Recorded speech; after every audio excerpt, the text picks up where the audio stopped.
కుప్పం నియోజకవర్గం రామకుప్పం మండలం రాజుపేట కల్కి భగవాన్ ఆశ్రమం దగ్గర ఉన్నటువంటి ఈ యొక్క కెనాల్ బ్రిడ్జ్ దగ్గర నుండి మేము మాట్లాడుతున్నాము.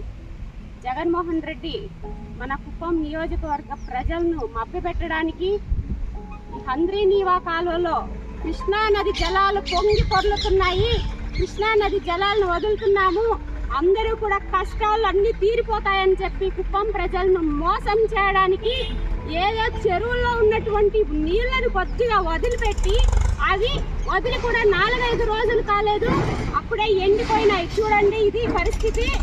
కుప్పం ప్రజలారా అందరూ గుర్తించుకోండి, అందరూ చూడాలి. ఇవన్నీ కూడా జగన్మోహన్ రెడ్డి కోడి కత్తి కేసులో కోడి కత్తి సీన్ పెట్టి దాంట్లో ఎలా ముఖ్యమంత్రి అయ్యాడో అదే విధంగా ఈరోజు మన కుప్పం నియోజకవర్గంలో ఉన్నటువంటి ప్రజల్ని మోసం చేయడానికి, రాష్ట్ర ప్రజల్ని మోసం చేయడానికి ఈరోజు హంద్రీనీవా వాటర్